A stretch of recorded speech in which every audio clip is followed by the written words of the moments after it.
Hello student, how are you? I am Anil Kumar Saxena. Welcome in my YouTube channel Expert Classes. Dear student, in my previous video, I have completed 3.2 exercise question number 1, which was based on the graphically representation of pair of linear equations.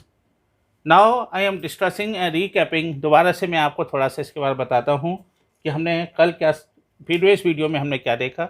सबसे पहले ये देख लेते हैं।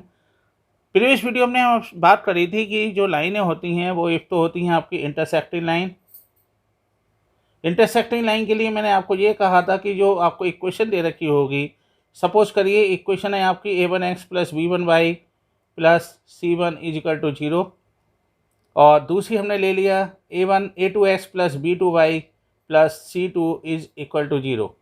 और यदि ये बताया था मैंने आपको कि यदि a1 upon a2 is not equal to होगा b1 अपॉन b2, तो लाइन जो होंगी वो इंटरसेक्टिंग लाइन होंगी और उसका यूनिक सॉल्यूशन आएगा। ये लाइनें जो होंगी वो कंसिस्टेंट होंगी और इसका यूनिक सॉल्यूशन होगा। ये बात ध्यान रहेगी आपको। तो आपको इन जो आज मैं एक्सरसाइज आपको करवा रहा हूँ, क्वेश्चन करवा रहा हूँ, उनमें इन सब चीज़ों का आपका डिस्कशन करेंगे। दूसरे नंबर पे ये था कि यदि हम a1 upon a2 is equal आ जाए b1 अपॉन b2, तो हम कहेंगे कि लाइन जो है पैरेलल होंगी, लेकिन ऐसी लाइनें जो होंगी वो c1 अपॉन c2 के इक्वल नहीं होंगी। और ये लाइन कैसी होंगी? पैरेलल लाइन होंगी। और जब पैरेलल लाइन होती है तो मैंने आपको डिस्कस किया था कि उनका कोई भी सॉल्यूशन नहीं होगा और वो लाइन जो होंगी वो इनकंसिस्टेंट होंगी और उनका कोई भी वैल्यू हमें नहीं मिलेगी। तीसरा मैंने आपसे डिस्कस किया था रिगार्डिंग द कॉन्सिडेंट। सही है। कॉन्सिडेंट में मैंने ये बताया था कि यदि एक लाइन के ऊपर दूसरी लाइन हो, यानी दोनों के पॉइंट एक जैसे हों, तो वो कॉन्सिडेंट लाइन कहलाती हैं। और इसकी कंडीशन होती है a1 upon a2 is equal to b1 upon b2 is equal to c1 upon c2। यानी ये तीनों वैल्यू यदि इक्वल हैं तो हमारी जो लाइनें होंगी वो कॉन्सिडेंट लाइनें होंगी। और यदि a1 upon a2 is equal to b1 upon b2 but not equal to c1 upon c2, तो ये लाइनें पैरेलल लाइनें होंगी। और यदि a1 upon a2 is not equal to b1 upon b2, तो लाइनें कैसी होंगी? इंटरसेक्टिंग लाइन होंगी। ओके, चलिए अब हम we will discuss question number 2।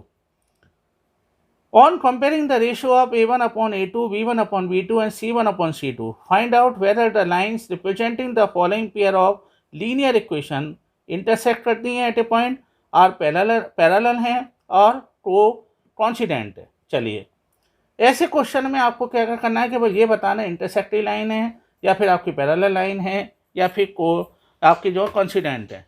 तो तीनों में से जो भी होगी कंडीशन वो हम इसको प्रूव करने के बाद ही बता पाएंगे। तो सबसे पहले क्या है, आपको ये बात का विशेष ध्यान रखना है, जब भी आप लाइन लेंगे तो ax plus B Y plus C के रूप में लिखेंगे। आप जब भी लाइन आप लें तो आपको ये बात विशेष ध्यान रखनी है कि उसको हमेशा ही, यदि लाइन आपको इस रूप में दे रखी है, सपोज करिए 3s plus 4y is equal to 5 है, तो ऐसा नहीं लिखना है। आपको लिखना है 3s plus 4y minus 5 is equal to 0। सही है। सबसे पहले उसको आप इक्वेशन फॉर्म में लिखिए, इज इक्वल टू को 0 लेके आइए, और यदि वो लिखी हुई है तो वेल एंड गुड, फिर कोई बात आपके लिए नहीं है। चलिए, तो हम क्या करेंगे, सबसे पहले मैंने क्वेश्चन नंबर 1 लिया हुआ है। क्वेश्चन नंबर जो आपका 2 का फर्स्ट पार्ट है उसमें 5s माइनस 4y प्लस 8, तो इसको सबसे पहले आप कंपेयर करवा दीजिए। Comparing with ax plus by plus c is equal to 0। तो आप ध्यान से देखिए, ये होगा a1x plus b1y plus c1 is equal to 0। तो ये कितना हो जाएगा, a2x प्लस b2y और plus c2 is equal to 0। तो डेफिनेट सी बात है, यदि मैं यहाँ पर लूँ तो मेरा यहाँ पर आपका सबसे पहले आप चाहें तो लिख सकते हैं यहाँ पर a1, सही है, a1 अपॉन a2 ले लीजिए, या फिर और भी मैं आपको एक क्वेश्चन में पूरा डिटेल में बता देता हूँ, दूसरे में फिर सिंप्लीफाई रूप में आप लिख लीजिए। तो a1 इज इक्वल टू 5 हो गया, b1 is equal to minus 4 हो गया and c1 is equal to 8 हो गया। इसी तरह से आप लिखेंगे a2 इज इक्वल टू 7 हो गया, b2 इज इक्वल टू 6 हो गया and c2 is equal to minus 9 हो गया। अब आप क्या करेंगे, a1 अपॉन a2 लीजिए सबसे पहले, तो ये हो गया 5 अपॉन 7। दूसरा ले लीजिए आप b1 upon b2, b1 upon b2 जो हमने लिया तो ये हो गया माइनस का 4 4/6। तो ये कितना आ गया आपका -4/6 इक्वल टू 2 2 जा 4 और 2 3 जा 6। क्या ये दोनों इक्वल हैं? ये दोनों इक्वल नहीं हैं। तो हम कह सकते हैं कि A1/A2 is not equal to कितना आ जाएगा आपका B1/B2। तो लाइन कैसी होंगी बता सकते हैं? अभी मैंने आपको 3 कंडीशन बताई थी, उसके अकॉर्डिंग ये लाइनें जो होंगी वो कैसी लाइनें होंगी? इंटरसेक्टिंग लाइन होंगी। तो आप लिख जाइए then they are intersecting line. Intersecting line क्यों है अब तो आपको समझ में आ रहा है, चूँकि A1/A2 is not equal to B1/B2। चलिए डियर स्टूडेंट, अब आपके समझ में आया। इसी तरह से मैं दूसरा वाला ले रहा हूँ, तो मुझे दूसरे में आप पेपर में लिख के आएंगे वेल एंड गुड। सबसे पहले ये तो लिखना ही है आपको, comparing with AX + BY + C = 0। अब आप ले लीजिए A1 = 9, B1 = 3, C1 = 12, A2 = 18, B2 = 6 and C2 = 24। तो A1/A2 ले लीजिए। A1/A2 हो गया 9/18। इसको सिंप्लीफाई कर लीजिए, कितना हो जाए 9 1 जा 9 और 9 2 जा 18 यानी 1/2। अब ले लीजिए B1/B2, ये हो गया आपका कितना 3/6, 3 1 जा 3 एंड 3 2 जा 6। हैंड टू हैंड C1/C2 भी हम ले लेते हैं। तो हो सकता है ये लाइनें जो होती हैं वो लाइन जो हो वो कॉन्सिडेंट लाइन हो, तो हम क्या करें C1/C2 भी ले लीजिए। C1/C2 हो गया 12/24, 12 1 जा 12 और 12 2 जा 24। आप यदि ध्यान से देखें तो ये आ रहा है A1/A2 is equal to B1/B2 is equal to C1/C2। तीनों इक्वल आ रहे हैं, तो ये लाइन कैसी होंगी? तो दे आर कॉन्सिडेंट लाइन, यानी एक लाइन के ऊपर दूसरी लाइन होगी। ओके, तो वो लाइन कहलाती है कॉन्सिडेंट और इसके इनफाइनाइट नंबर ऑफ सॉल्यूशन होंगे। अब देखें हम इसको भी सेम वैसे ही करेंगे और मैं उम्मीद करता हूँ कि इन 3 क्वेश्चन के बाद जो और क्वेश्चन है वो आप खुद सॉल्व करेंगे, जिससे आपकी अच्छी से अच्छी प्रैक्टिस हो सके। AX + BY + C = 0।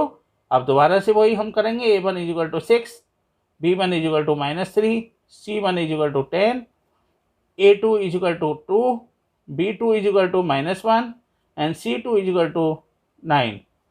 Again A1/A2 ले लीजिए। A1/A2 हो गया आपका 6 कितना 2 = 3।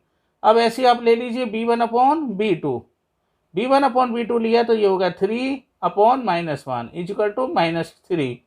अगेन C1/C2 भी ले लीजिए, पता चल जाएगा आपको। तो ये हो गया 10/9 = 10/9 ही रहा। आप मुझे बता सकते हैं क्या A1/A2 = B1/B2 है? नहीं है। इसका मतलब हम ये कह सकते हैं A1/A2 is not equal to B1/B2। सही है? तो ये इसका मतलब A1/A2 is not equal to B1/B2 है। तो ये लाइन कैसे हो जाएंगी? और एक बात है, is also not equal to C1/C2। Okay, तो ये लाइनें कैसी होंगी? ये लाइन हमारी जो होंगी वो पैरेलल लाइनें होंगी। तो दी लाइन आर पैरेलल।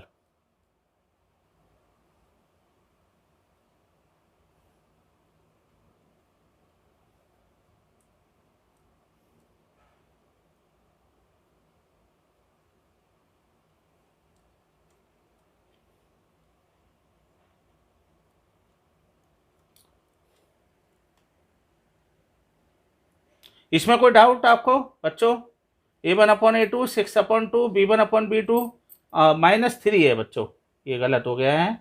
-3/-1 = +3। तो डियर चिल्ड्रन, ये डियर स्टूडेंट, ये कितना हो गया?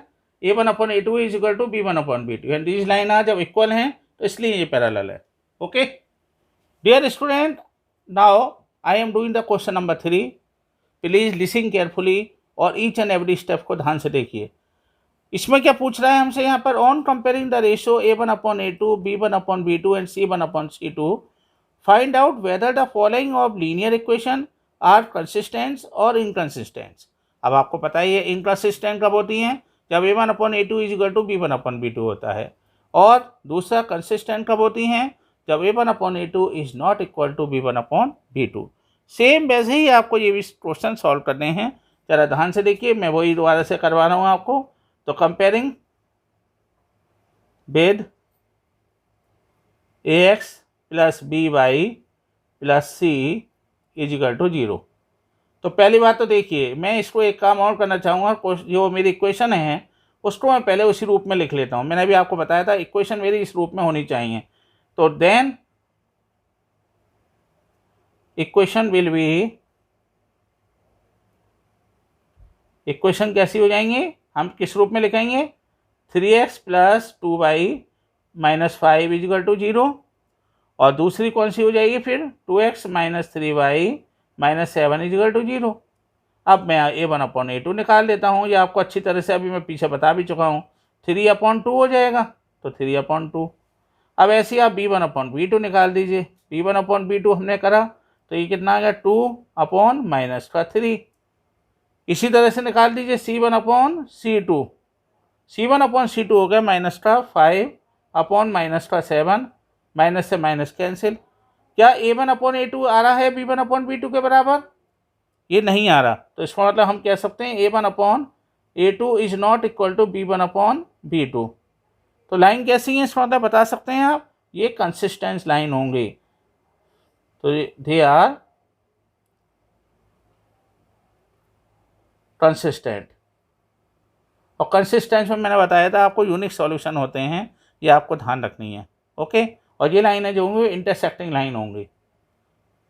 अब डियर स्टूडेंट, मैं आपको इसका सेकंड पार्ट बताता हूँ। सेकंड पार्ट में भी सबसे पहले आप AS plus BY plus C के रूप में लिखिए।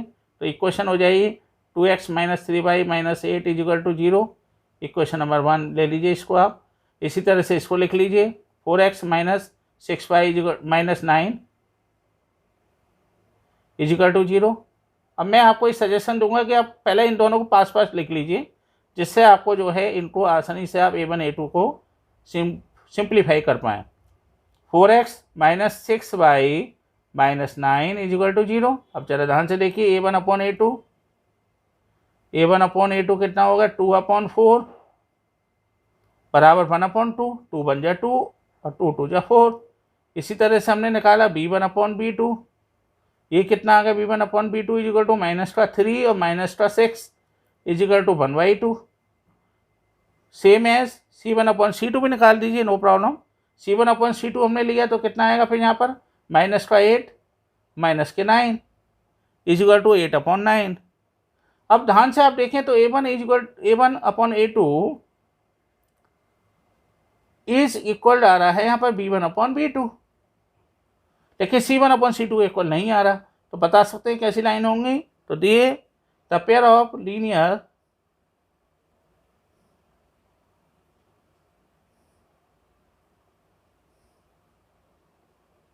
कैसी हैं ये, पैरेलल।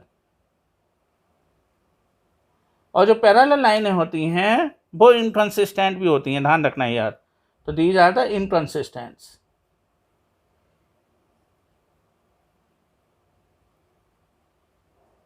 ओके, अब ऐसे इसमें कर लीजिए, या आप इसको फ्रैक्शन में लिखा हुआ है, कोई बात नहीं है, फ्रैक्शन में भी लिखा हुआ है, आप उसी रूप में रहने दीजिए। -7 इज इक्वल टू 0, ये मेरी इक्वेशन नंबर 1 मान लेता हूँ। ऐसे मैंने इसको लिखा 9x माइनस 10y माइनस का 14 इज इक्वल टू 0, ये इक्वेशन नंबर 2 ले लेते हैं।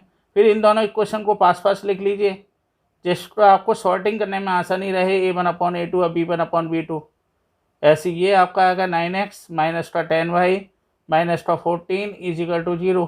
अब आप पहला A1/A2 निकालिए। A1/A2 आपने लिया तो कितना आएगा, 3/2/9 इज इक्वल टू कितना आ जाएगा, 3/2 इंटू 9।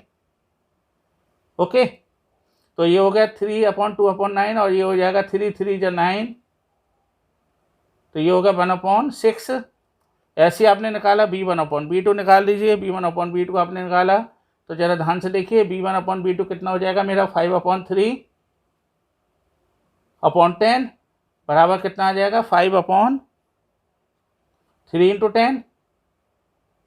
ये आप ले लीजिए यहाँ पर। अब यहाँ पर आया ये 5 2 जा 10 यानी 1/6। और आप देख भी रहे हैं कि A1/A2 is equal to B1/B2 आ रहा है हमारा, सही है। एक बात को और विशेष ध्यान रखना है, यहाँ पर जो tan है वो माइनस का आ रहा है आपका, तो इक्वल नहीं है भाई, ये ध्यान रखना ये बात। तो मैं कह सकता हूँ A1/A2 is not equal to B1/B2। Okay, अब C1/C2 लेना चाहें आप ले सकते हैं, नो प्रॉब्लम।